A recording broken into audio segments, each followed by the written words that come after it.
Vamos até às 11 horas, né? O corujão da filosofia. Que é Não, isso, não, não, Kemily? professor. Tá certo. Então é o seguinte. Então, para quem está assistindo esta aula gravada, né? Faça um esforço para participar dos encontros ao vivo, porque é aqui que a gente conversa, tem uma interação maior, né? Não tem problema se você está na rede, não tem problema se você está deitado. O importante é filosofar com olhar na ciência jurídica, né?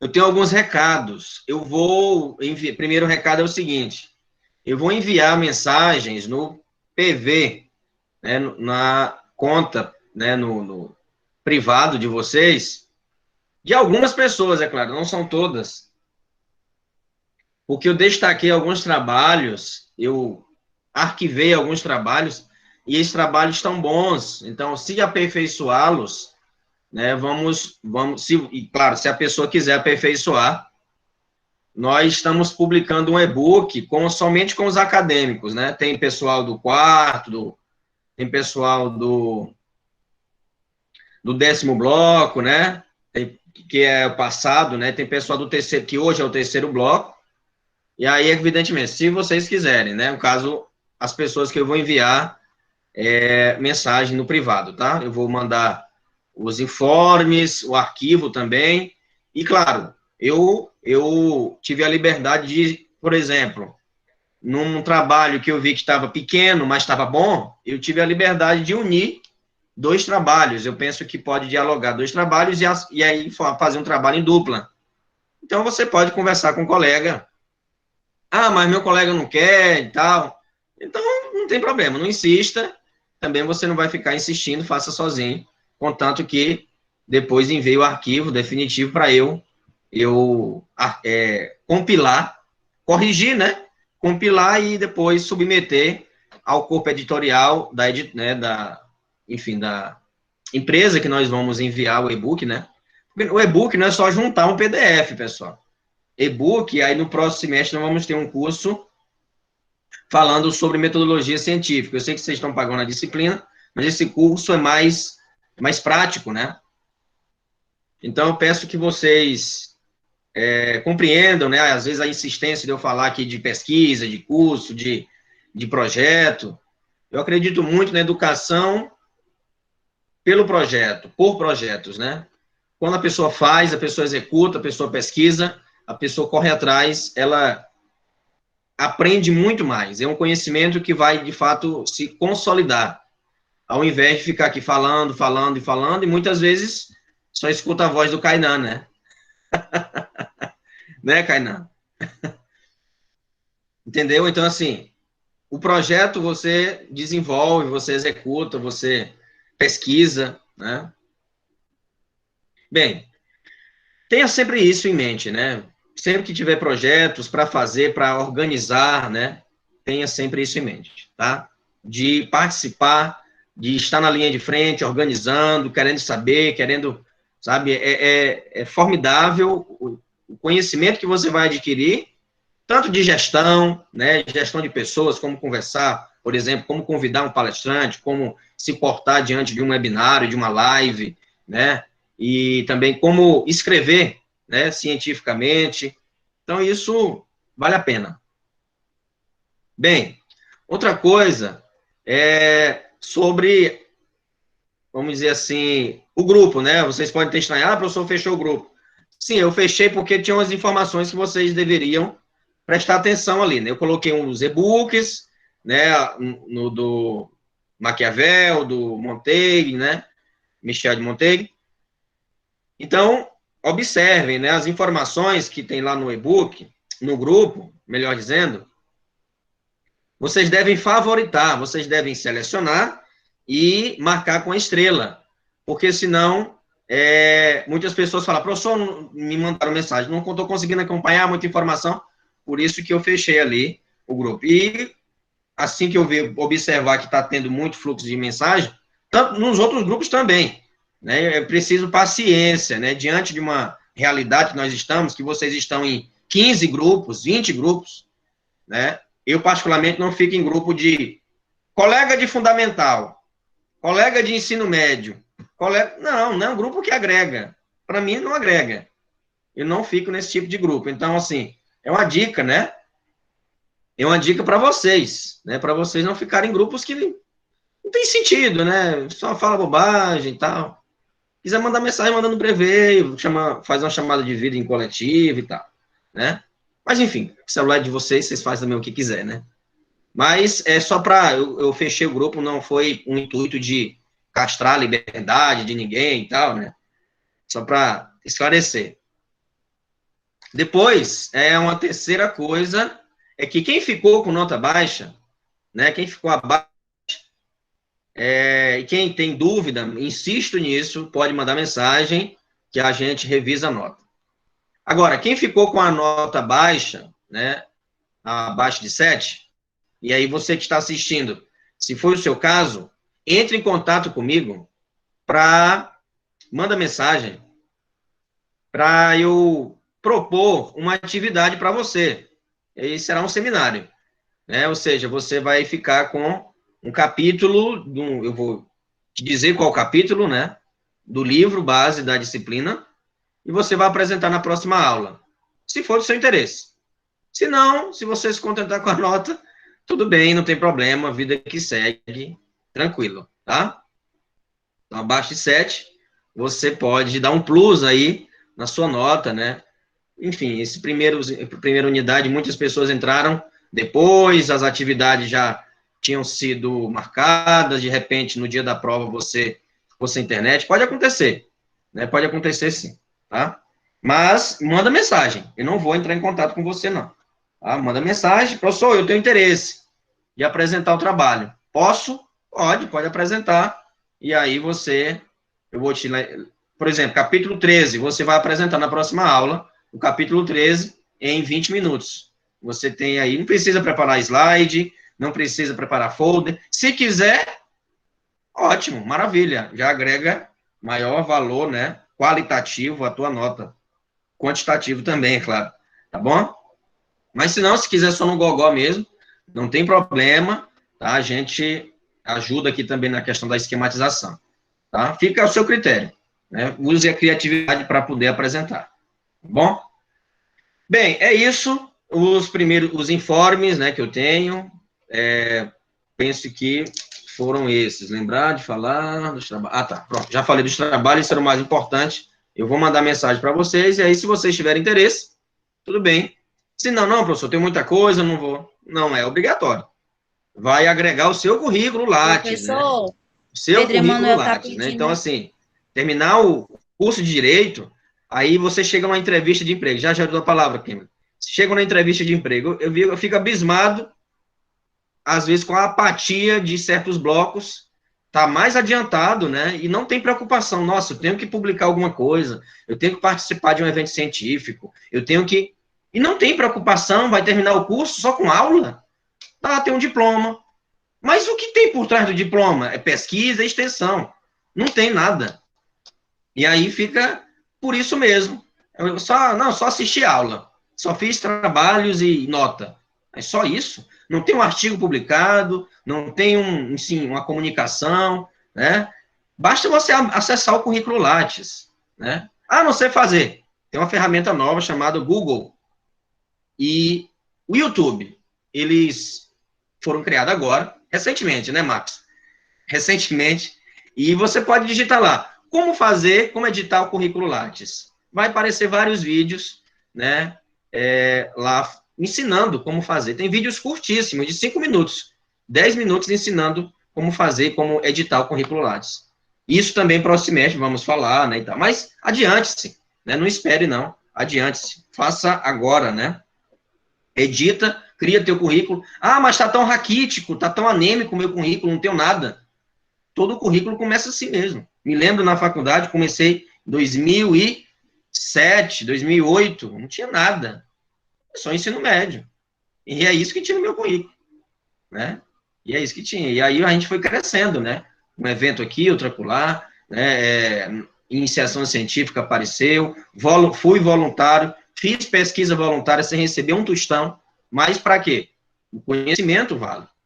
Conhecimento vale. Ah, quero ser pesquisador da FCP. Não tem importância se não tem remuneração. Já foi preenchida as vagas, mas eu quero ser voluntário. Faça. No quarto bloco. Ah, não, no quarto bloco eu já quero estagiar, mas o escritório não vai pagar, não tem essa vaga lá, mas se proponha, faça voluntariamente. Tem ali meio período voluntário, isso vai contar muito para o seu currículo, certo? Tem ali um semestre, eu vou me voluntariar durante 4 meses. No quarto período já pode, né? Quinto período já pode já pode ser. Primeira Kemily, o Marcos depois quer falar, né? Não? Kemily. Não, era só para falar que era para colocar Pedro Emanuel aceitar. Aceitar? É porque não apareceu na tela aqui, não. Certo, então a Kemily e o Marcos estão concorrendo, a outra coisa é essa, né? Estão concorrendo para a vaga de representante, o menos votado, como são 2 somente, né? Coloquei no grupo lá, como são 2, então o segundo colocado fica como a vice, sendo vice-representante aí, né, da turma. Tá bom? Agora sim. Januário, né? Aceita, professor, minha internet caiu agora. Não, aceito, tranquilo. Não tem problema. Se aparecer aqui, eu vou aceitar. Tá bom? Então, tem o Marcos e a Kemily. Desbloqueei já o grupo. Eu não faço a votação agora, vai demorar aqui, né? Mas vocês podem depois, né, quando acabar a aula, tem o tempo para vocês lá. Vou repostar a mensagem para não ficar esses prints, essas mensagens lá. E sugiro o seguinte: marca as mensagens. Eu faço isso nos grupos, até grupos de trabalho. Eu marco as mensagens principais, né, que eu quero que fique, favorito, e apago tudo. E fica somente as mensagens que eu quero. Né, para não ficar aquele bom dia, boa tarde, né, e às vezes a gente tem dificuldade até de achar no grupo, né.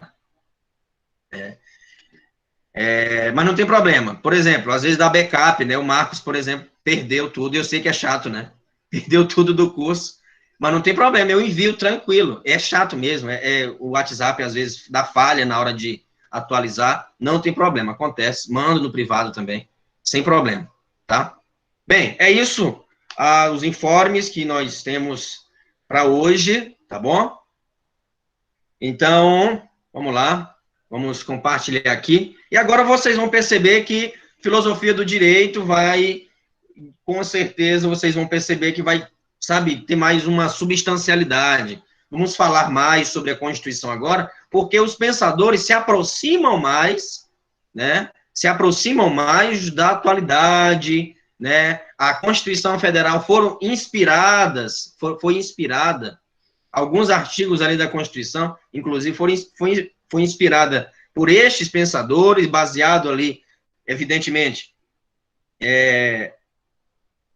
tentando, né, atualizar, evidente, né, mas vocês vão perceber que o liberalismo de John Locke, né, o Rousseau, a questão da democracia, então, tudo isso vocês podem observar no artigo 5º, em alguns artigos, o artigo 8º da Constituição, né, vocês vão perceber que na medida que ou então até mesmo a tripartição dos poderes de Montesquieu está presente na Constituição, então vocês vão, como é bonito a evolução do pensamento humano, né, então nós vimos lá dos gregos que era um povo mesmo além do seu tempo, não é exagero falar, né, vimos Aristóteles, como ele avançou, depois vimos a queda, né, assim, a ruptura, né, e aí a outra atmosfera, uma atmosfera teológica, uma atmosfera Deus o centro, depois mudou de novo, outra metamorfose, outra cisão de pensamento, outra mudança de paradigma,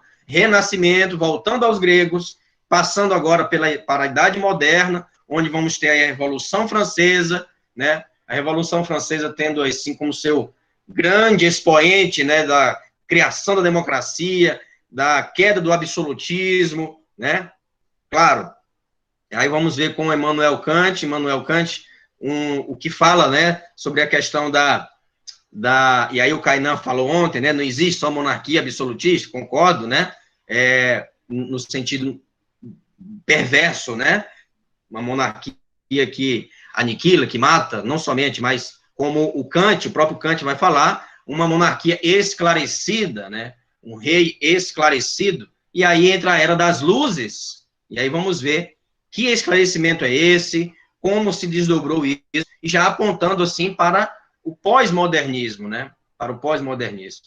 Então, vamos compartilhar aqui os slides. Os capítulos aí estão na plataforma, espero que vocês acompanhem também os capítulos, tá bom?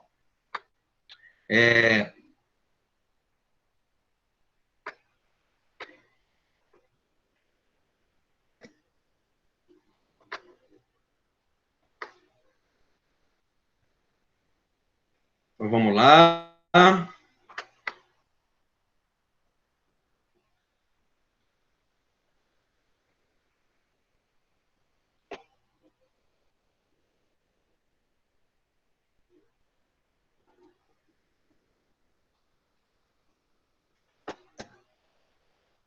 A base, né? Contratualismo, né? A base do direito, né? Do direito moderno e tal, surgiu aqui mesmo, pessoal. Né? Falar não é, sabe, vocês, às vezes, não vocês, evidentemente, né? Outras pessoas, já ouvi, né? Pessoas falando que, de fato, não vê sentido na filosofia, não vê, entende? E é uma luta constante, nós, professores de filosofia, tentar justificar a importância dessa disciplina, né? Não vejo outras disciplinas tendo esse esforço tão tremendo para justificar a importância do estudo da filosofia. Se está na grade, porque é importante, né? Então, está no currículo, é porque é importante, tá? Então, assim, por mais que vocês escutem esse tipo de comentário, não dê importância, tenha sempre como norte essas disciplinas propedêuticas. A base, vocês vão estudar, até mesmo se for do interesse de vocês, a OAB, vocês vão estudar esses pensadores para fazer a OAB. Então, tendo uma boa base, tendo uma boa, sabe, estudando para valer, lendo os capítulos, que não são longos, né? Por exemplo, o capítulo de Montesquieu tem 8 páginas. Então, é um capítulo que é rápido para você ler. Tá? Já está recortado, agora eu estou recortando os capítulos e colocando em PDF na plataforma, tá? Então, faça um esforço esse final de semana para atualizar, né, as disciplinas, né, a leitura, tá bom? Então, vamos lá, o período moderno contratualismo, tá? Então, vamos estudar nessa aula 3 pensadores, nesse primeiro momento, vamos tentar, né, ir até Montesquieu. Caso não seja possível, não tem problema, próxima aula, próxima semana, vamos fazer. Eu disse que eu iria sempre postar uma aula gravada, mas eu percebo que muitos de vocês gostam desse momento ao vivo, então vamos fazer dessa forma, e aí quem não puder assistir, assiste depois, tá? Bem, temos aqui 3 pensadores, Thomas Hobbes, John Locke, não é Luke, né? É Locke, tá? John Locke e Jean-Jacques Rousseau, tá? E, claro, vamos concluir com a Revolução Francesa, Declaração Universal do Homem e do Cidadão. E, pasmem, uma mulher se destaca nesse período, né? Uma mulher se destaca nesse período, tendo um período que é extremamente consolidado por pensadores, por homens, e aí temos uma mulher que vai também exigir, propor, né? Vai reivindicar os direitos da mulher, né? Declaração Universal da Mulher e da Cidadã, né? É muito, muito importante o pensamento dela para o início, assim, de uma corrente, né? De um movimento que está a pleno vapor, né? Hoje em dia, que é a luta pelos direitos da remuneração das mulheres, equiparação salarial, melhores condições de trabalho para a mulher, né, violência contra a mulher, o combate a isso, né, a questão da derrubada, né, das estruturas machistas, misóginas, que, de fato, pairam, né, sobre a sociedade ainda. Não é do dia para a noite que isso vai acabar, então foi séculos de construção dessas dessas cadeias, dessas correntes. Então, para aniquilar, para quebrar, para romper, é necessário, olha aí, então nós estamos na Idade Média, século XIV terminou, então nós estamos já no século XVIII, e ainda luta-se por liberdade. Olha quantos séculos se passou, né? Para, de fato, ter um pensamento, a liberdade de pensamento, a democracia, né? Então não é do dia para a noite, de fato, bom seria, né? Não vamos também divinizar aqui a dificuldade, né? Não, mas né, devagar, né, paulatinamente, que tudo se constrói. Bem, tem um salto de qualidade, um fenômeno de grande expoente, de grande, né, vamos dizer assim, preponderância, é a revolução científica. Né? Revolução científica, não temos mais verdades absolutas, mas verdades múltiplas, né? Verdades múltiplas. Então, não mais existe a dogmatização de uma verdade, ou até mesmo ser contrário a essa verdade é sinônimo de morte, é sinônimo de guilhotina. Agora vai imperar a razão, né? Estamos já com o pé na era das luzes, né? Na era das luzes. Então, o pensamento moderno vai trilhar esse caminho que, de fato, o homem, e aí o juspositivismo e a laicização do justnaturalismo, com Hugo Grossio, né? Hugo Grossio, Samuel Pufdorf, que nós já falamos, tem no capítulo 13, está lá na plataforma também, vocês podem ler. Então, o justnaturalismo, encabeçado, né, por esses pensadores de maneira que não vai associar, né, o pensamento, assim, né, de uma entidade superior, ele vai ser preponderante e dialogar também com o justpositivismo, né, com o justpositivismo, ou seja, agora o homem é o governante, não depende de algo sobrenatural, né, não depende de algo sobrenatural, tá? Então, não temos mais verdades absolutas, mas verdades múltiplas, o que gera um certo receio, uma sensação de desamparo, de insegurança, diante da zona de conforto oferecida pelas teorias antigas, tanto clássicas, Platão, Aristóteles, né, quanto nas teorias medievais.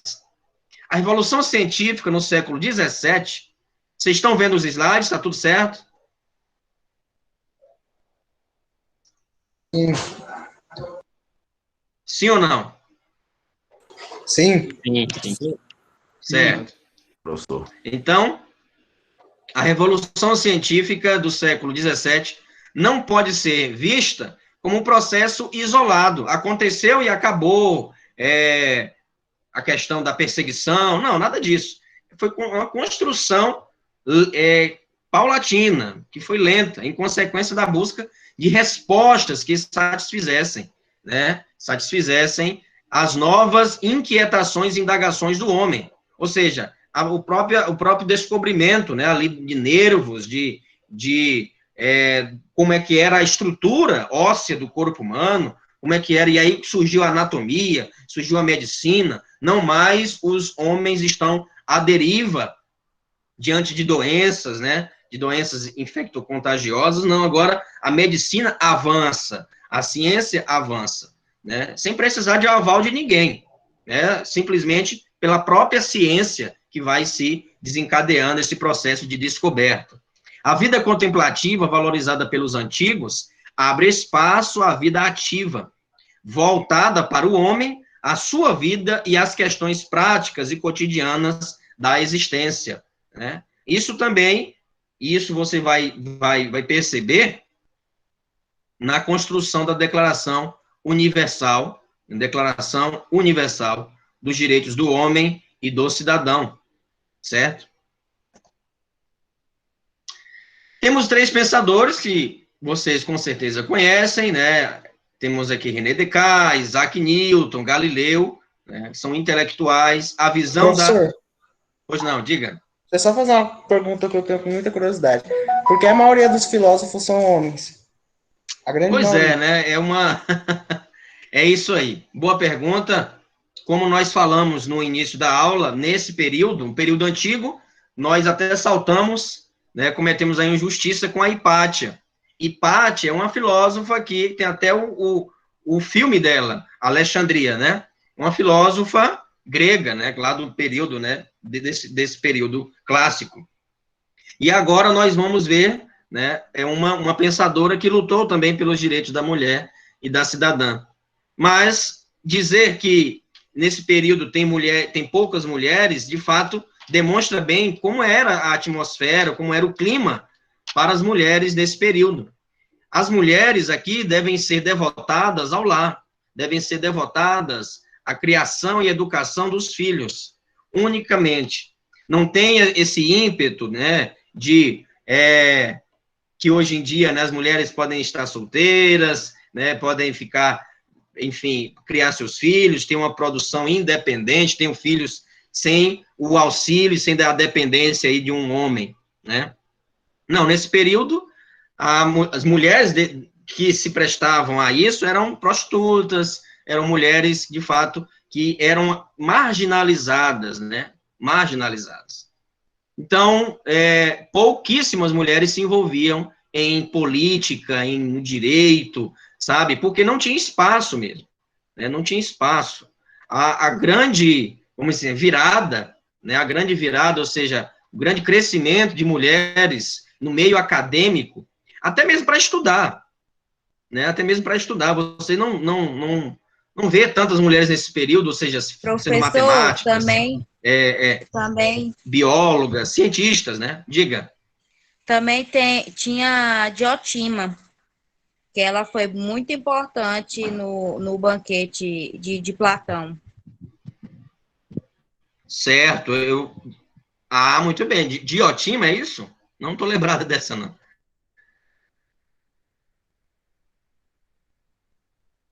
É isso o nome? Diotima. Tá, ótimo. Então, veja, muito bem. Então, o grande fator, né, que impedia as mulheres de pensar é justamente o clima machista, o clima da própria época, né? O contexto da própria época as impedia de fazer de ter outra atividade que não o lar, que não cuidar do marido, ter a comida pronta quando chegasse em casa e tal. Eram treinadas para serem boas donas de casa. Tem até um livro, né? Não nesse período, mas logo em seguida. E isso vai durar até o século XX, início do século XX, né? Vocês vão observar isso. Vamos estudar pensadoras como... Eu até divulguei um curso lá para vocês, que só tem mulheres filósofas, né? Só tem mulheres. É importante vocês fazerem, não somente as mulheres, né, da turma, mas os homens também conhecerem. Então, nesse período, não. Vocês vão perceber, até mesmo se vocês fizerem esse curso, que as pensadoras vão surgir, são pouquíssimas nesse período clássico, período medieval e moderno, são pouquíssimas, e só vão ter valorização a partir do século XIX, do século XX, vão surgir pensadoras. Simone de Beauvoir, por exemplo, foi muito discriminada, francesa, né, existencialista, foi muito discriminada. Tem um livro dela que ela tem o título Segundo Sexo, o nome do livro, né? Segundo Sexo. E isso ela constata até mesmo, vamos pontuar assim, no português. Hoje, eu escrevendo, eu percebi isso, eu coloco sempre o A entre parênteses, né? A mulher sempre fica em segundo plano. Sempre, a língua é o quê? Pátria, né? Embora tenha 20 mulheres e um homem, sempre a pessoa vai se referir irá pluralizar ali a língua numa perspectiva masculina. Os pensadores, os advogados, os juízes, não, embora tenham predominância do público feminino, né? Então, a Simone de Beauvoir constata isso, e constata que a dependência feminina também diante de pensadores, ou seja, a ausência, a escassez de mulheres na história da filosofia para representá-las, né? Não se sente pertencente a um clima, uma atmosfera ali filosófica, uma atmosfera pensante. mulher não era nesse período, e no período clássico não era ensinada a pensar, mas sim a executar atividades domésticas. E isso é muito castrador, né, muito desumano, até mesmo para o próprio espírito e potencialidades das mulheres. Né? Se vocês assistiram Sorriso de Mona Lisa, é um filme muito bonito, que fala também sobre isso, né? Pode falar. O Marcos ali, ó, quer falar, ó. 470. Oi? O Marcos quer falar. Ah, fale, pode falar. Acho que ele levantou a mão sem querer, então. Tá. Então pode me interromper, não tem problema. Tá? Para falar. Então, respondida a tua pergunta, Lucas, né? É isso. Então, nesse período não tem por esses fatores, né? Por mais um fator cultural mesmo, né? De tradição. As mulheres não eram educadas. Não se tinha mulheres professoras nesse período. Eram mais tutores, homens, né? E a educação era mais tida doméstica. As pessoas iam para a casa, né? Enfim, de determinada criança, de determinada família para educar, para ensinar, né? Então, a visão da totalidade... Quer falar? Agora sim.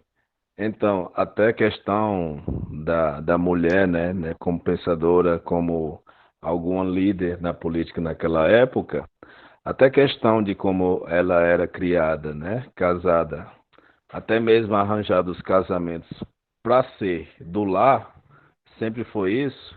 Provavelmente naquela época também tinha uma falta de empatia, até questão de mulheres na política, da própria sociedade, as recriminar, entendeu? Por estarem fazendo um papel que não era de competência delas para a época. Isso mesmo, isso mesmo. Até mesmo as próprias mulheres estranhavam, né? Eram contra esse tipo, era tão enraizado essa postura machista, essa postura que é só o homem que pensa, só o homem que tem... tanto que você observa nos livros, né, desse período, masculino, sempre empregado masculino. A palavra mulher, o termo mulher, não aparece. Né, não aparece, é mais o homem, né? E nem entre parênteses o A, é mais o homem mesmo. Então, muito bem as colocações, tanto do Lucas e agora do Marcos, não tinha esse pensamento que a mulher podia pensar, né? Sempre era tida, e aí vem desde os gregos. A mulher, nos gregos, não era considerada cidadã. Só por aí você tira, né? O direito ao voto da mulher veio outro dia, pessoal. Até outro dia a mulher não votava. Né? Até outro dia a mulher não votava. Então, porém, vocês observam o quão foi perverso a história com relação à mulher, né? E a formação das crianças, né? Vocês que têm filhos, filhas, devem ser justamente o oposto disso. O oposto disso, ou seja, educar as crianças com um novo olhar, com um novo bom senso, né? Com relação a isso. De dizer que a mulher sempre tem que depender de alguém, não. Apresentar, né, novas possibilidades que ela pode ser, não somente atrelada a alguém, né, ser dependente de um homem, não. A mulher é independente, assim como um homem é. Né, não tem essa necessidade de, vamos dizer assim, sempre ter que ter filhos, ter que casar, essa obrigatoriedade. Não tem problema nenhum. Né, a ditadura da maternidade, né? Não tem problema nenhum se a mulher não quiser ter filhos. E tá tudo bem. A vida dela.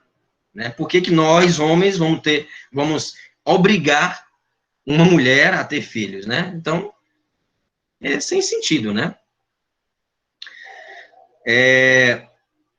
Bem, vamos lá. Então, a visão da totalidade constitutiva do ser, dos pensadores, os pensadores antigos medievais valorizavam a vida com relação ao ócio. Não sei se vocês assistiram o filme, né, O Nome da Rosa. Se assistiu, ótimo. É uma visão ali que se aproxima muito bem do que nós estávamos falando. Assistiram? Quem assistiu aí? Eu não. Qual o nome dele aí, professor? Você pode repetir? Já coloquei no grupo, tá vendo? Eu fiquei no grupo semana passada, o link do filme. O Nome da Rosa. O Nome da Rosa. Não vi essa mensagem. Tá lá no grupo. O link para assistir o filme. Então, você observa a ruptura, né? Um monge que tem a mente mais aberta, né? Uma mente mais renascentista, que, de certo modo, foi punido pela igreja. Né? Foi punido pela igreja. E uma outra classe mais conservadora, uma outra classe de monges mais conservadora, e ele vai investigar. Né? Não vou dar spoiler aqui, mas a trama acontece em um mosteiro. E é muito bonito perceber ali a evolução da trama, e Umberto Eco, um grande romancista, né, italiano, que ele vai desenrolar isso e possibilitar, vamos dizer assim, sabe, tanto a ruptura de paradigmas, né, até mesmo de modelos de pensamento, e, ao mesmo tempo, confrontar esses dois modelos, essas duas estruturas, mas possibilitando, assim, depois a supremacia da razão diante ali do dogmatismo, diante, enfim, de outras posições fixas, né, que a igreja tinha nesse período, né. Muito interessante esse filme, assistam, vale a pena. E sempre com um olhar, tanto filosófico quanto jurídico também, né. Bem, e agora temos um pensamento, afinal, o que é o homem? E aí uma frase de Blaise Pascal, né, uma frase de Blaise Pascal, que ele vai dizer, afinal, o que é o homem dentro da natureza? Nada em relação ao infinito, tudo em relação ao nada. Um ponto intermediário entre o tudo e o nada. Infinitamente incapaz de compreender os extremos, tanto o finito, tanto o fim das coisas, quanto o seu princípio permanecem ocultos num segredo impenetrável. E é-lhe igualmente impossível ver o nada diante o nada... Eita, desaprendi a ler. Igualmente impossível ver o nada de onde saiu e o infinito que o envolve. Né? Infinitamente incapaz de compreender os extremos. Então, Blaise Pascal é um pensador que ele é contra o extremismo, no caso de René Descartes, de colocar a razão acima de tudo, e ele vai falar aquela célebre frase que colocam nos estados sem saber de fato o significado. O coração tem razões que a própria razão desconhece. Né? E aí ele escreveu uma obra, o Penese, que vai, ou seja, pensamentos, né? Que uma obra que vai... não pode se dizer que é uma obra, né? Assim como o Príncipe de Maquiavel. Não, são pensamentos que ele foi, né, pensando, foi escrevendo ali, e depois, postumamente, a irmã dele compilou e transformou em um livro, né? Então, Blaise Pascal é o criador da calculadora, né? Não essa calculadora científica que nós temos, mas ele criou essa forma, né, de calcular de maneira mais célere, foi ele, e é um pensador que associa, né, fé e razão, né, não extremiza nenhum dos polos, né. Kainan, que gosta aí dessa discussão, pode se aprofundar nesse pensador, mas é um pensador muito lúcido, como ele fala, incapaz de compreender os extremos. Então, nada de dogmatismo, nada de extremismo, mas sim, pode sim haver esse diálogo entre fé e razão. Bem, temos os pensadores, e aí Montesquieu, Thomas Hobbes, Voltaire, Rousseau, Locke, Kant, que são os pensadores que nós vamos estudar, vamos compreender de maneira mais aprofundada e nos dedicar com maior tempo à leitura. Tá? Tem Spinoza, tem Diderot, né, tem, enfim, o próprio Hume, Francis Bacon, muito interessante, a teoria dos ídolos de Francis Bacon, né, muito interessante, pesquisem a teoria dos ídolos de Francis Bacon, tá? Esse aqui, né? Bem, agora os três pensadores, os chamados de contratualistas, né, são contratualistas por partirem de uma mesma metodologia, mas com processos, dizer que é a mesma metodologia até equivocado, né? Mas o processo para chegar a um denominador que entre os três aqui, né, entre Hobbes, Locke e Rousseau, são distintos. Enquanto Hobbes vai chegar nessa metodologia que ele criou, né, nessa hipótese que ele criou, vai chegar a um sistema político que tem como predominância a monarquia. Né, a monarquia. Já Locke, ele vai predominar aqui, nessa metodologia, chegando para Locke em um consenso que o que deve predominar é o Estado liberal. E isso vai haver repercussão na Constituição, que vamos ver. Onde está na Constituição? Onde é que nós podemos, se formos assim, escrever em um fórum? Se eu perguntar, né? Contextualize aqui, evidentemente que não pode colocar, não, então, o legislador, os constitucionalistas de 1988, 85, 86, 87, 88, eles leram Locke. Evidentemente, sim, leram Locke, mas não colocaram ali de paraquedas o pensamento lockeano. Mas entendo o que eu quero dizer.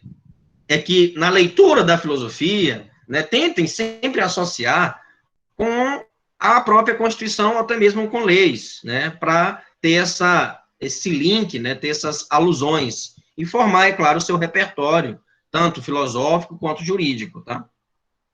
Não se pode isolar a filosofia. Ah, vamos estudar Rousseau. Mas, sim, mas o que Rousseau tem a ver com a Constituição da atualidade? O que o contrato social de Rousseau pode trazer de benefício para refletir a Constituição hoje? Pode haver isso? Pode, a gente pode, sim, ter essa reflexão. Vamos ver, né?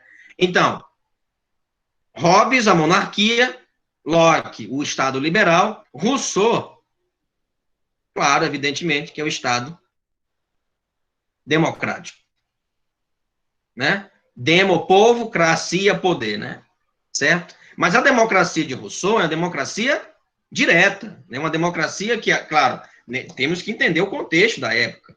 As cidades, no período de Rousseau, de Locke, Hobbes, eram pequenas. O contingente populacional não se compara com a atualidade, né? Com as cidades que nós, com São Paulo, com Rio, não, nada a ver. São metrópoles, né? Então, estamos falando aqui de um contingente populacional, da mudança do feudalismo para o sistema capitalismo, né? Enfim, esse êxodo, né, das comunidades saindo da zona rural para a zona urbana, entende? E a necessidade, sim, do governo se reestruturar, do sistema econômico se reestruturar. Então, há também uma grande depressão nesse período. A escassez de alimento também é preponderante aí, porque falta insumos, né? Quando tem um contingente maior de pessoas e pouco alimento, evidentemente que alguém vai ficar sem comer, né? Que alguém vai ficar sem comer. E claro, isso, com certeza, são as famílias ali que saíram de uma economia de subsistência para uma economia ali de, enfim, de trabalho, começando a ser industrializado, né? Temos aí a primeira, segunda e terceira revolução industrial, certo? Mas isso é com o passar do tempo, não aconteceu instantaneamente, né?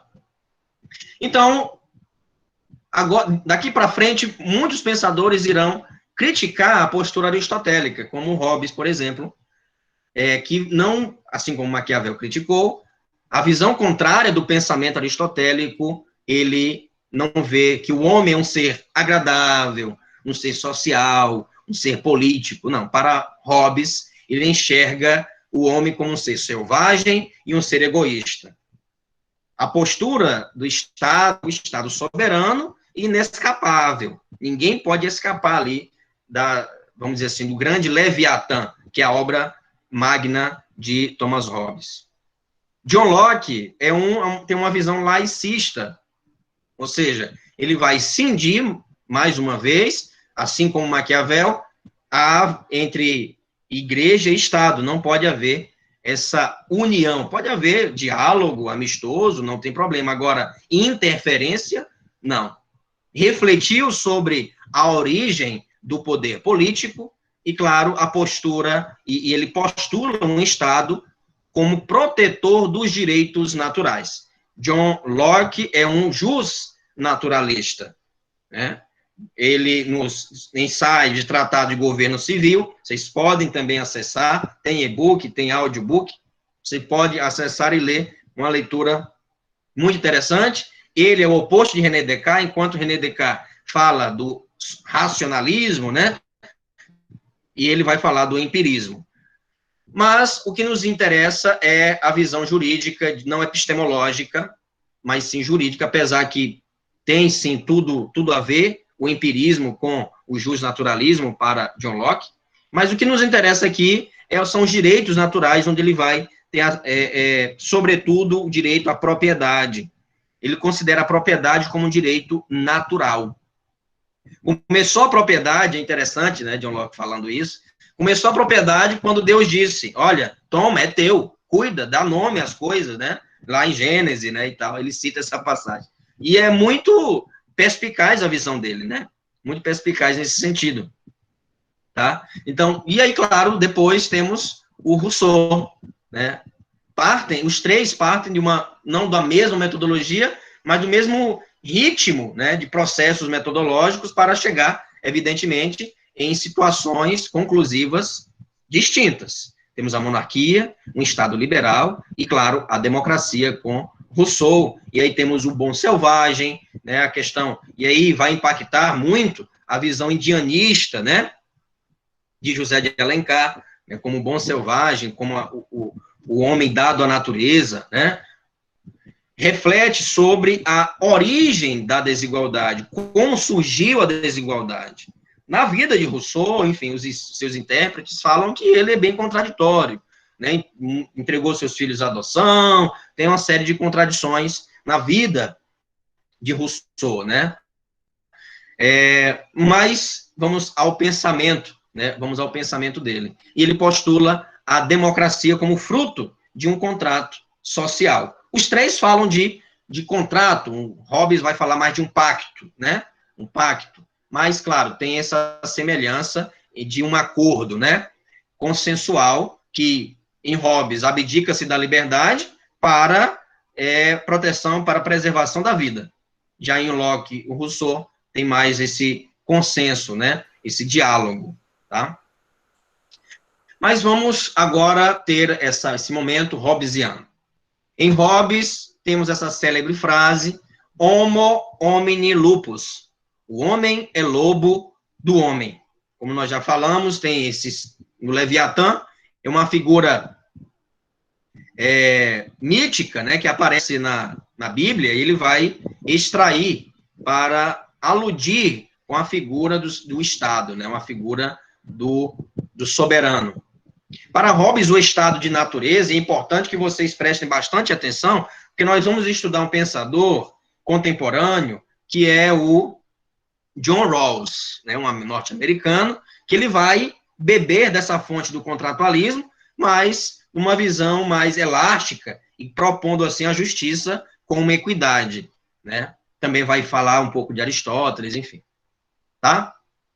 Então, enquanto Hobbes, ele fala de um estado de natureza, um estado de selvageria, né, de um estado de selvageria, o homem aqui é selvagem, né, o homo lupus, homo homini lupus, ou seja, o homem aqui não tem abertura para o diálogo, né, é cada um por si, não tem aqui um ser...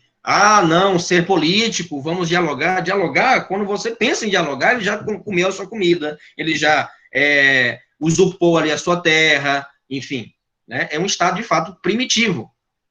Claro, isso aqui ele está hipotetizando, é uma hipótese, né? Ele está levantando uma hipótese, tá? Ele está pensando no estado de natureza, no estado primitivo. Por que que ele faz isso? Para comprovar, né, para, vamos dizer assim, reivindicar a monarquia, para reivindicar e vamos dizer assim, ter aqui uma prova, olha, então, é necessário a monarquia, veja o estado de natureza, se não houver um estado firme, vamos beirar a um estado de natureza. Então, não há um controle racional do homem no estado de natureza, é um estado dantesco, um inferno mesmo, né? Então, como afirma Locke, nem o estado idílico e bucólico de pleno deleite do estado de natureza, tal qual por Rousseau, no século XVIII. Então, ele é totalmente oposto a isso. Hobbes foi o primeiro filósofo, um dos filósofos, chamados de contratualistas. Afirmava a necessidade de um contrato, ou pacto social. É o melhor pacto para se tratar de Hobbes, né? Ou seja, mas para garantir a liberdade? Não, para garantir a vida. Para Hobbes, importa aqui, ó, a vida. Você quer a vida? O outro não usurpá-la, não te matar, não te aniquilar? Então você vai ter que ceder. E o que é que eu vou ter em troca? Você vai ter a sua vida. Ponto. Né? Você vai ter a sua vida. Então, a questão da liberdade, o cidadão, e aí o homem ali, né? Ele tem que abdicar da sua liberdade, para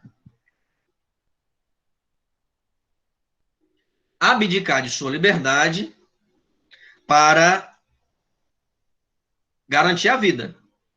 Então, fundamentais para a noção hobbesiana de estado natural são 3 pontos. São 3 pontos de fundamental importância.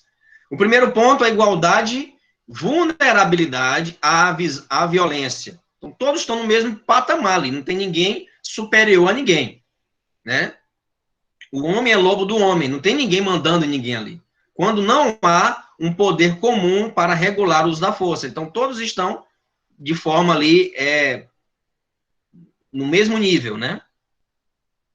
A igual expectativa de êxito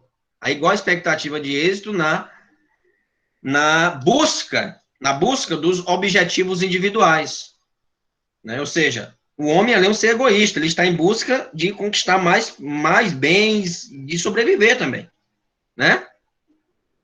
A insaciabilidade dos apetites. O homem se deixa levar pelos apetites, seja sexual, seja numa perspectiva de possuir determinado bem, né? Em termos breves, não há no homem sociabilidade natural. Olha como é diferente, olha como é oposto da visão clássica. Né? É muito diferente da visão clássica. Não há sociabilidade. Então, Aristóteles aqui não tem vez, né? Não tem vez. Dizer que o homem é um ser social, o homem é um ser político, o homem é dado às coisas da polis. A polis que se dane. O que eu quero saber aqui é se eu vou viver, se eu vou ter a comida no outro dia. Eu quero roubar o teu pão. Eu estou me preocupando comigo. E é cada um por si. Então, isso é o estado de natureza, né, hobbesiano, estado de selvageria constante. A vida coletiva é, antes de tudo, repressão, né? Amedrontamento. Os homens vivem acuados, né?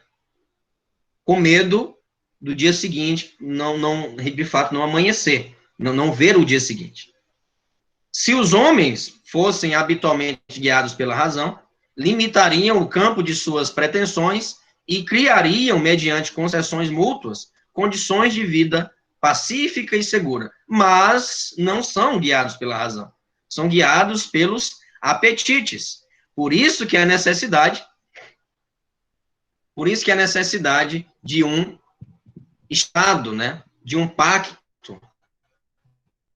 E aí o pacto social. Estamos aqui. Sentia atraído pelos outros homens. Contudo, essa atração natural é instinto, já anteriormente assegurada por Aristóteles, assume 3 estágios diferentes para Hobbes. Um estado de natureza, um estado de sociedade e um estado de direito. Né? São estágios distintos. Os homens, no estado de natureza, lutam entre si. A guerra de todos contra todos. Bello omnium erga omnes. Razão, né? A guerra de todos contra todos. Razão pela qual o homem é o lobo do homem. Homo homini lupus. Dá um belo status, né? Agora sim você sabe por que Hobbes falou isso. Mas por quê? Né? As pessoas costumam taxar o pensador com uma frase, né? Mas é importante saber o motivo que ele falou. É um império do mais forte, né? Darwin falava do mais adaptável, né? E aí, claro, Hobbes vai dizer, antes disso, né? Do mais forte, no império que tem mais força, que tem mais habilidade, que tem mais habilidade no sentido de sagacidade em poder manusear ali as armas, enfim. Um estágio de sociedade. Os homens, temendo a insegurança, observe agora, os homens, temendo a insegurança, criaram um contrato, um pacto, melhor dizendo, né? Por um pacto, pelo qual condicionam a convivência social. O instinto de conservação leva ao estado, ao equilíbrio social. Aqui é um instinto pela sobrevivência. Não é um instinto, como nós vamos ver em Rousseau, pelo bem comum. Bem comum? Não. Aqui, em Hobbes, não temos bem comum. Não, é um instinto para a minha sobrevivência. E, claro, nisso provém o último estágio, que é o estágio de direito. Os homens renunciam seus direitos em favor de um parlamento ou de um monarca, disciplinando a convivência humana. Certo? Ainda para Hobbes, o governo absoluto seria o mais próprio e eficiente, sendo Leviatã um deus, ou seja, aí está, não que ele esteja associando a igreja ao Estado, não, mas tendo assim como um rei sol mesmo, né? Como um rei sol, sendo Leviatã um deus a quem o homem deve inclinar-se, atingindo o Estado suas finalidades. A diferença entre lei e direito, a lei restringe, enquanto o direito liberta, né? Enquanto o direito liberta. Mas aqui em Hobbes, a liberdade é ceifada. Eu abdico da minha liberdade em nome da minha sobrevivência, em nome do meu instinto de conservação, em nome do meu instinto de manter-me vivo, tá? Para Hobbes, cada homem sempre encara seu semelhante como um concorrente, que precisa ser dominado. Sempre. Isso é instintivo. Aí fala de empatia, fala de compreensão, fala de colocar no lugar do outro. Para Hobbes não tem nada disso. Isso tudo é fingimento. Né? Isso tudo aí, ele quer alguma coisa em troca, ele quer... Para Hobbes, é claro que devemos frutificar esses valores e praticá-los, né? Não ficar somente um status lacrador, né? Ah, vou dar uma lacrada, vou falar empatia, que é a palavra do momento. Não, de fato, como vocês muito bem colocaram aí, por perceber que não havia empatia, né, no período antigo, né, medieval, e até mesmo clássico, e o início do moderno com relação às mulheres. Entendeu? Muito, muito boa a colocação. Mas, nesse momento, Hobbes não quer saber disso. Ele quer saber da permanência do Estado absoluto, né? O Estado absolutista aqui. Então, onde não houver domínio de um homem sobre o outro, haverá uma competição intensa, até esse domínio seja alcançado, né? E aí, mais uma vez, eu cito Game of Thrones, cito Senhor dos Anéis, a luta constante ali entre um e outro para ficar com o anel e poder ali dominar o mundo, poder dominar, né, tudo e todos. Então, a vida é sobre poder, né, a sobrevivência, o que a vida proporciona ao ser humano, esse instinto de conservação, o faz buscar e competir, né, por sua sobrevivência, custe o que custar. A consequência óbvia dessa disputa, infindável entre os homens em seu estado de natureza, lembrando, o estado de natureza passa por 3 estágios. O estágio de natural, de natureza, que o homem é selvagem, pura, né? O estágio de sociedade e o estado de direito, né? Então, a consequência óbvia dessa disputa, infindável entre os homens no estado de natureza, foi a geração de um estado de guerra, né? De um estado de guerra e de matança permanente nas comunidades primitivas. O homem é lobo do homem. De fato, ele se disfarça aqui, ó, em pele de cordeiro, mas na verdade ele quer a sua plantação. Ele quer ali a sua vida. Só havia uma forma, e só há uma forma para Hobbes, para dar fim à brutalidade social primitiva. A criação social da sociedade política administrada pelo Estado. E aqui, mais uma vez, você abdica da sua liberdade. Liberdade de credo, liberdade de pensamento, liberdade de poder estudar, enfim, todas as formas de liberdade, você é castrado, você é aniquilado, né? Para um estado de poder, assim, fazer um pacto em nome da sua vida, né? Da conservação. Para isso, os homens tiveram que afirmar um contrato. Para Hobbes é mais um pacto entre si, né? Entre si, é um pacto pelo qual cada um transferiria o seu poder de governo sobre si próprio para um terceiro, ou seja, o Estado. Então, você vai ser submisso ao Estado, para que este governasse a todos, impondo a ordem, segurança e a direção à conturbada vida social, né? A conturbada vida social. Então, imagine-se um Estado que você é asfixiado a todo momento. Você é um Estado, de fato, policialesco. É um Estado de vigilância constante. Vigilância constante. Lembrando que o direito liberta. A lei restringe. Certo? O direito liberta. Enquanto a lei restringe. Mas a liberdade aqui é na visão do soberano. Ele que vai ditar o que você pode e o que você não pode. Né?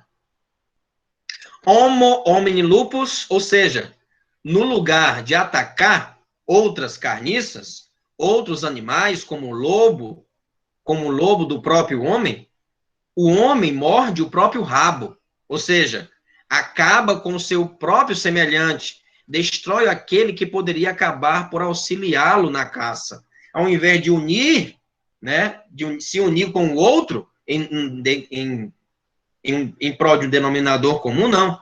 Ele o ataca. Ele enxerga o semelhante como inimigo.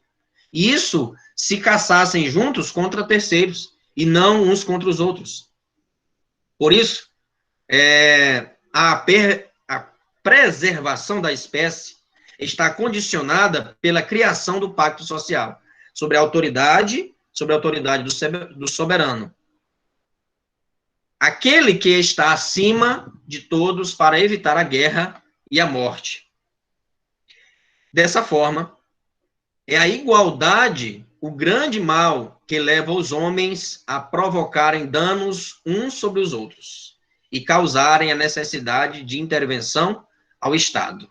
Né? Então, diante de ninguém ali tem o poder, ninguém pode comandar a casa, ninguém pode comandar, então vamos ter um pacto, impossível assim, vamos nos matar. E chegam em um pacto, em um acordo, que é necessário uma visão.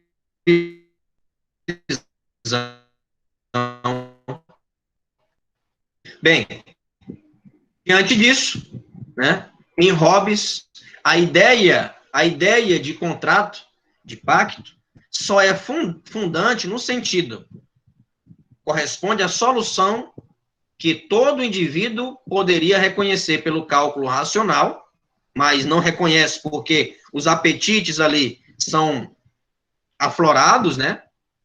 Como a melhor garantia da paz. Então, para ter paz e a vida, eu abdico da minha liberdade e passo a ter uma obediência civil.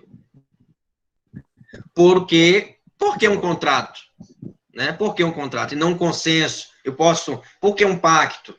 Né? Eu não poderia fazer isso sem esse instrumento? Porque é um estado natural, é um estado de guerra, todo homem é livre e igual. Logo, a relação entre iguais precisaria ser arbitrada, precisaria ser mediada. Quem vai mediar ali? Se você tentar mediar o conflito, tentar entrar em acordo, vai ser aniquilado. Não tem conversa. É um Estado, de fato, animalesco. Assim, é uma convenção que cria o Estado. O Estado é uma criação, pessoal. O Estado é uma criação. E, Né? professor, Assim como o Estado absoluto, o Estado liberal, o Estado democrático, é uma criação. Né? E aí nós temos os contratualistas provando isso. Né? É um acordo de vontades, é um pacto que dá início à vida civil, à vida organizada. E aí que nos moldes robesianos, nós vemos uma vida organizada pela monarquia absolutista. O grande Leviatã, né? A questão... Alguém de vocês queria falar? eu quero falar. Pois não, diga. Só uma dúvida, nesse período aí, o sistema, o regime era democracia, era monarquia absolutista? Sim, Hobbes está defendendo também isso, né? Estamos falando aqui do século XVI, né? Salvo engano.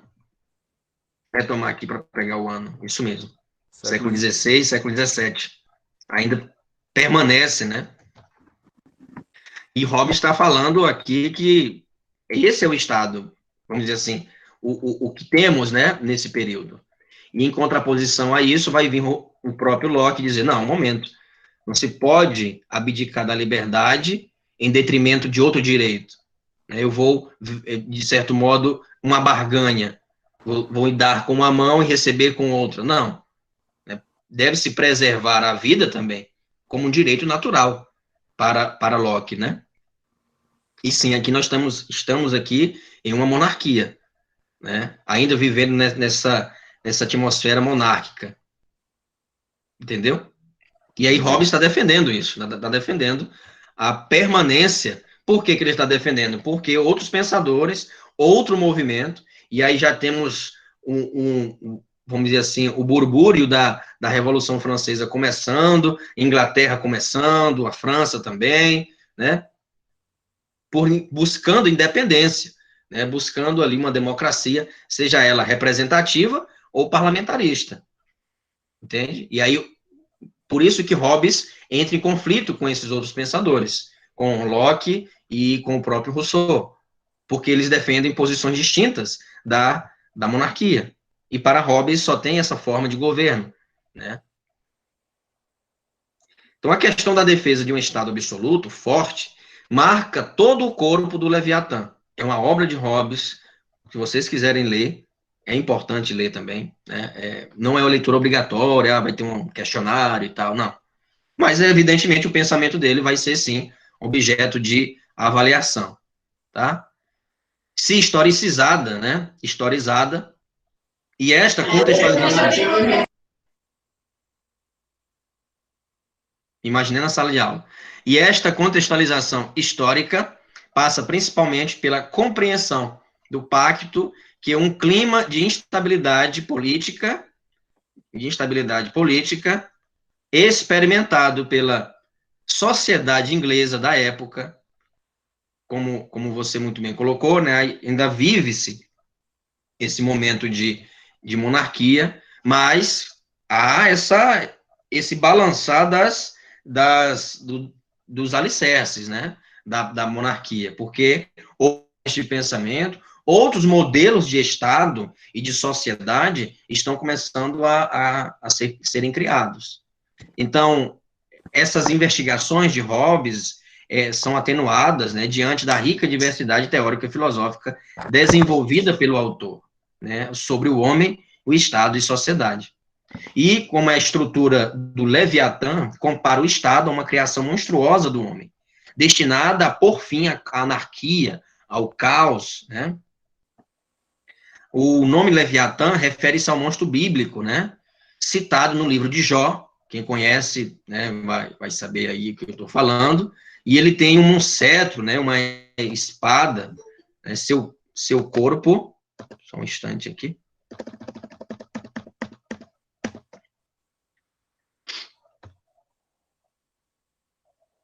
Ver se dá certo bem assim.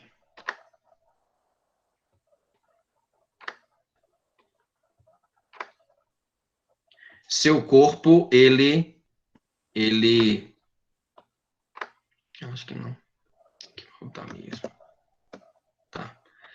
Então, o seu corpo é como escudos de bronze fundidos em volta de seus dentes. Está o terror. Seu coração é duro como a pedra e apertado como a bigorna de ferro do ferreiro. No seu pescoço está a força, e isso aí do livro de Jó, 40, 41, né? No seu pescoço está a força, e diante dele vai a fome.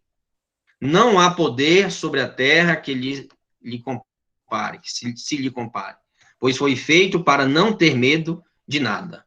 Então, é realmente uma postura muito, vamos dizer assim, estéril, né, do Estado, que não dá possibilidade nenhuma para os seus cidadãos, os seus súditos, como estamos falando de monarquia, serem, né, de fato, não o que quiserem ser, mas no sentido de ter liberdade, de ter o próprio acúmulo de bens, e aí tem a questão de impostos, né, a propriedade pode ser confiscada a qualquer momento, enfim, vive ali uma estrutura monárquica, né, ou seja, medieval ainda, tá? Bem, então, nesse sentido, bem, aqui é somente para ilustrar, né, para ilustrar a ditadura enfim, de todos, né, contra todos, no sentido do estado de natureza, é cedida a um pacto social, a um pacto que corresponde, assim, ao soberano, né, ao soberano. Então, submeter de modo irrestrito, alienando-lhe, né, alienando-lhe todos os direitos e liberdades. Então, veja que o Leviatã, nessa imagem, vocês podem observar, o Estado é composto por pessoas ali, né? Essas pessoas compõem o Estado, mas não têm direito a mandar, a falar, né? Temos o oposto disso, e estamos já acabando, tá bom? Nosso encontro, vamos tentar concluir John Locke, né, para depois, num segundo momento, na próxima semana, tá? Quarta-feira, nós conversarmos sobre Rousseau e Montesquieu. Então, John Locke, a concepção do Estado liberal, a obra mais famosa de John Locke é um ensaio sobre o entendimento humano. Locke não acredita na existência de leis inatas, como Descartes acreditava. Não existe leis inatas, né, que o homem já nasce com isso, com essas leis ditadas em seu espírito, não. Mas isso não significa que ele não enxergue outras leis, além da positiva, por exemplo. Então, Locke faz parte de uma estrutura de pensadores como Hugo Grocio e Samuel Pufendorf, de dizer o que, olha, eu acredito sim no direito natural, acredito sim no justnaturalismo, mas não um direito natural oriundo de uma entidade suprema, como no medieval. Não, o direito natural aqui tem um processo de laicização, né? É nesse contexto que nasceria o Estado, ou seja, com a função de garantir a segurança dos indivíduos, ou seja, os direitos naturais. Direito à propriedade, direito à igualdade, direito à vida, à liberdade, né? São os principais direitos naturais que Locke enxerga. Locke faz uma crítica severa ao inatismo, ou seja, de René Descartes, e à própria estrutura medieval, e apresenta sua tese de forma como o motor da vida, a experiência, ou seja, e Locke vai falar, é claro que isso em pedagogia já foi superado, o homem nasce com uma tábua rasa, não, isso já foi superado, não tem o que discutir, mas é muito rico essa questão do fazer lockeano, né, da experiência, né, do experimentar sempre, e isso vai compondo o que nós somos através de vivências, né, através das experiências. Então, com isso, nós podemos, de Hobbes, ao contrário de Hobbes, né, ao contrário de Hobbes, que via no estado de natureza, veja, que é a mesma estrutura, em Locke, também haverá um estado de natureza, não de selvageria, mas um estado de natureza, sim. Locke faz uma reflexão mais moderada, Locke é mais brando no sentido de propor o estado de natureza, nessa metodologia, né? No estado de natureza, todos seriam iguais, livres e juízes de suas próprias causas, o que traria problemas de relacionamento entre os indivíduos. Haveriam conflitos, lides, que precisariam serem arbitradas. E quem irá arbitrar essas lides? É o Estado. Mas que tipo de Estado? Não mais um Estado hobbesiano, agora um Estado com a marca de um Estado liberal, né? Um Estado liberal. Assim como Hobbes, Locke também refletiu sobre a origem do poder político e sobre suas necessidades para congregar os homens e não viverem isolados. Para Locke, não é tão severo essa noção de que o homem é um ser egoísta, é um ser antissocial, é um ser, não. Muito mais branda a teoria de John Locke, né? A originalidade da obra de Locke está em sua radical defesa dos direitos naturais, né? Assim como Aristóteles defende, né, os direitos naturais, tendo supremacia nos direitos positivos, ou direito legal, né, que nós vimos, em Locke vai, de certo modo, ter sentido esse posicionamento de Aristóteles, tá? Vai ter sentido, né? Por Aristóteles também ser um realista, né? Está ali dado às experiências e, claro, vai ter supremacia o direito natural sobre o direito positivo.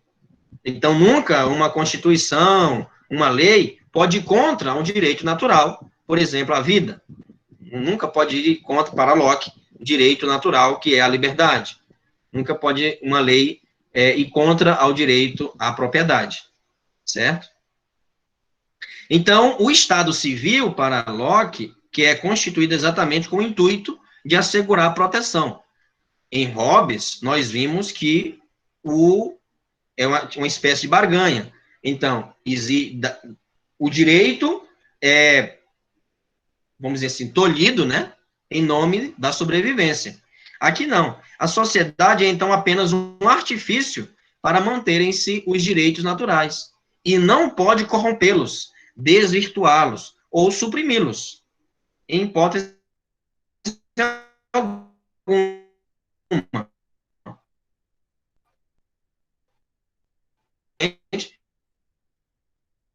Nas relações, principalmente na questão da propriedade, né, na propriedade.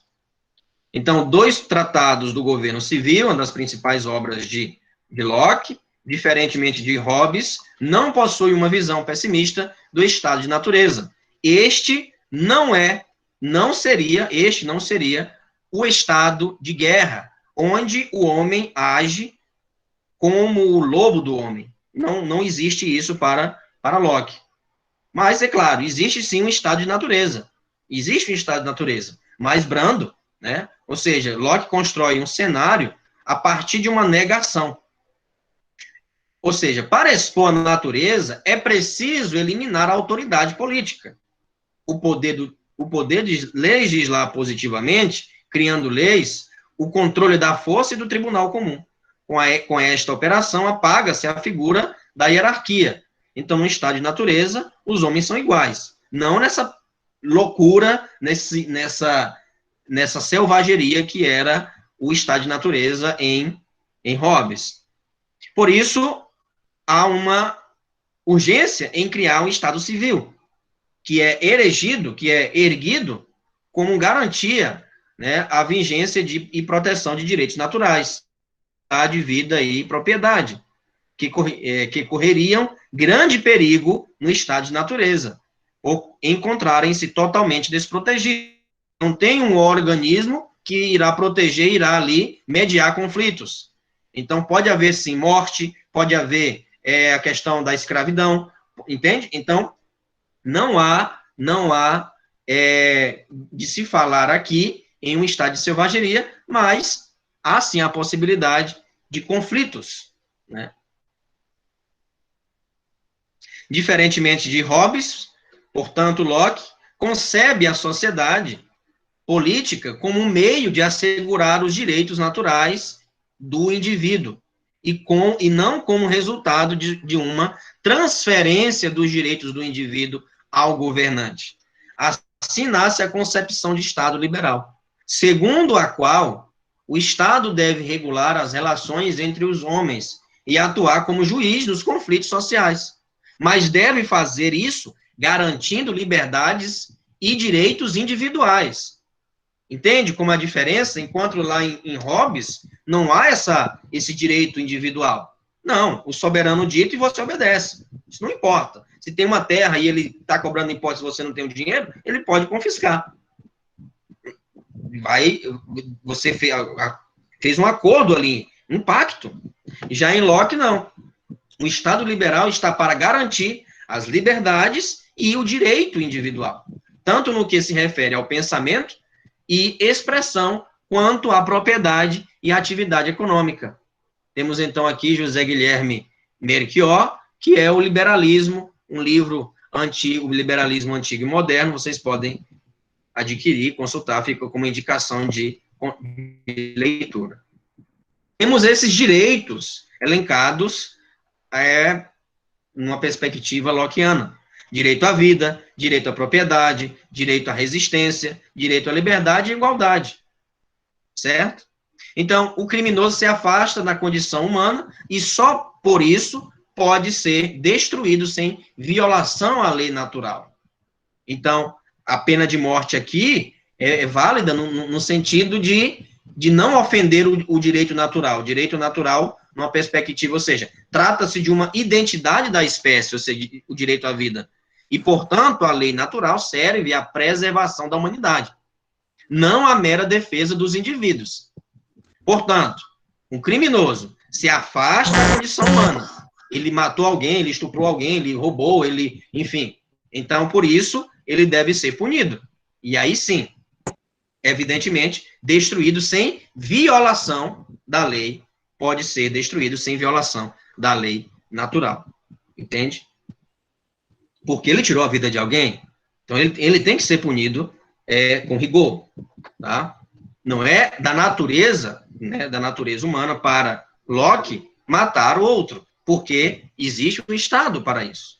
Existe um Estado, não no sentido de matar, é claro, mas para mediar conflitos. E ele não preferiu isso, e ele foi às vias de fato, então não tem o que discutir aqui.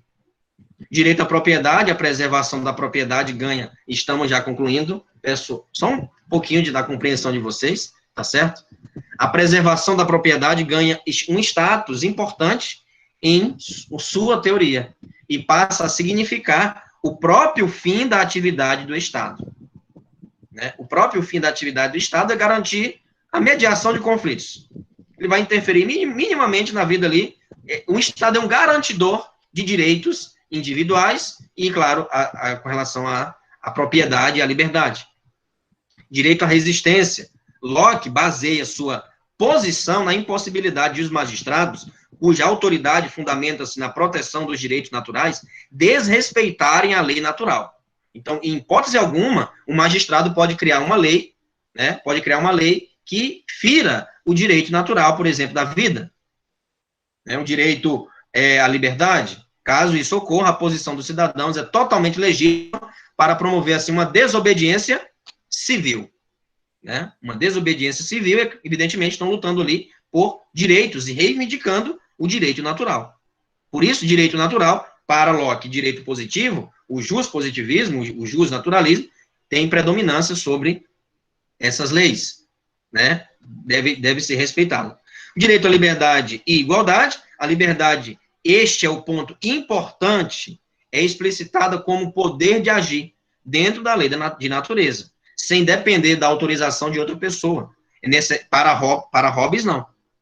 Você não pode agir dessa forma. Sua liberdade é tolhida.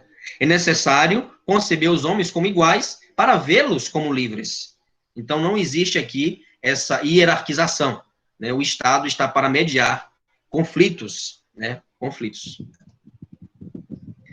Então, o liberalismo econômico, né, numa perspectiva hobbesiana, está na livre concorrência, né, ou seja, de mercado, na defesa da propriedade privada, na pouca interferência do Estado na economia, liberdade individual, liberdade de mercado, a lei da oferta e procura, o próprio mercado que vai conduzir as regras ali para conceber, enfim, a questão do preço.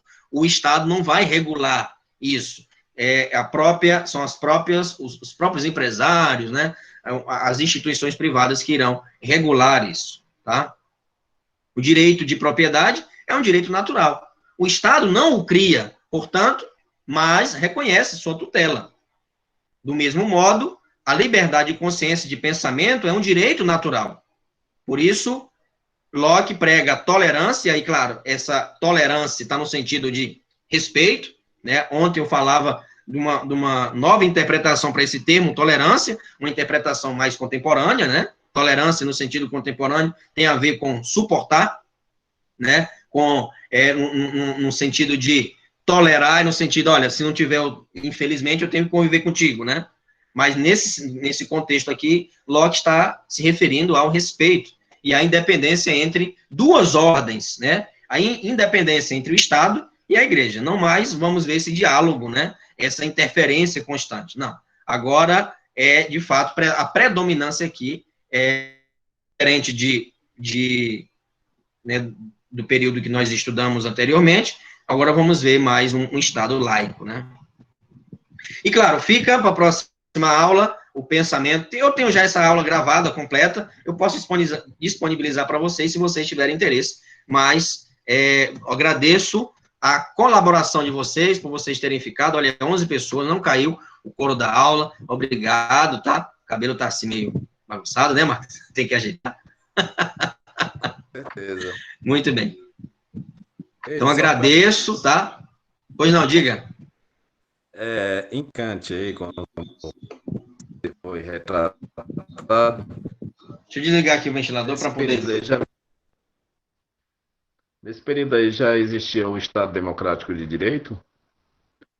Não, o Estado Democrático de Direito vai surgir, né, e assim, com sua consolidação, está uma luta ainda constante, né, com o próprio Rousseau, né, não com esse termo, Estado Democrático de Direito, mas, sobretudo, com a Revolução Francesa, né, a Revolução Francesa vai ser o grande fenômeno cultural para a criação de um Estado democrático. Mas como Kant, naquela época, né, conseguiu essa proeza desse liberalismo com tanta astúcia? Ele conseguiu manter esse liberalismo, mesmo porque muitas garantias... Kant ou Locke? Locke. Eu confundo os dois. Tá.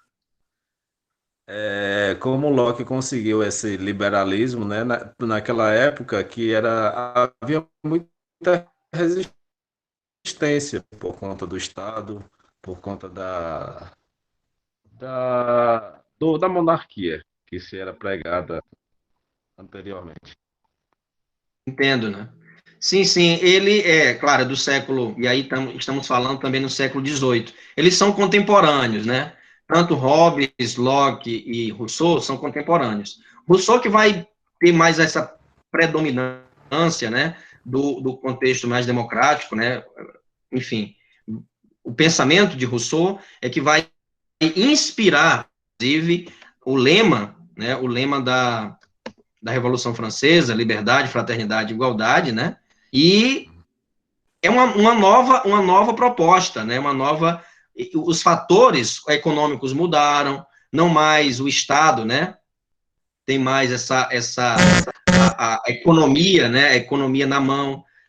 Pessoas, né? Mudou, né? Do feudalismo para um sistema econômico, né? Então tem todo esses fatores econômicos ajudaram muito, né? Locke era médico, ele tinha capital, né, para falar, né, era influente nessa época. Agora, se um Zé Ninguém falasse, ele poderia ser alvo né, de ser linchado, né, Entendeu? Então, esses pensadores tinham know-how, né, tinham influência, né, para falar. O Rousseau nem tanto, mas na França, né, como o Locke é inglês, na França ele inspirou muita gente, né, e claro, tinha também seus patronos, né, pessoas que patrocinavam para ele pensar, para ele escrever, né? Mas mudou, está mudando o contexto e prevalece ainda a monarquia, mas está com seus dias contados com a queda da Bastilha, com a Revolução Francesa, que vamos ver na próxima aula, que foi um marco histórico, aí tem a Declaração Universal do Homem e do Cidadão, que vai inspirar a ONU, que vai ter a Liga das Nações, a primeiro modelo de mediação de conflito internacional, né? Depois vamos ver Kant, que bebe da fonte de Rousseau para escrever sobre isso, tem, enfim, a questão da paz perpétua entre as nações. Então, é muito rico agora a questão tanto da filosofia quanto do direito, vai caminhar sempre para a consolidação da democracia, né? Ok? Certinho, entendi. Ok, então, mais uma vez agradeço. Pois não, diga, Taigon. O senhor vai disponibilizar essa aula lá na plataforma, vai? Vou disponibilizar na plataforma, sim. Vou disponibilizar. Tá bom, então. Obrigado. Ok. E aí vamos manter, então, essas aulas ao vivo, né? Porque, embora eu tenha já essas aulas gravadas, eu penso que a interação também é importante para vocês não ficarem órfãos, né? E ficarem em casa, parado, ouvindo, né? É melhor. Eu acho que vocês até concordam com isso. Eu concordo. Ficar assistindo Com o vídeo toda certeza. Tá. Verdade pura. Tá bom. Verdade pura. Aí eu vou falar que nem um advogado. Depende, né? Não necessariamente. Não necessariamente, né? Então agora vocês podem descansar e votar lá em quem vocês querem, né? No Marcos ou na Kemily, tá? A Kemily acho que já foi pronunciar o discurso dela, tá bom? Até mais, gente. A Kemily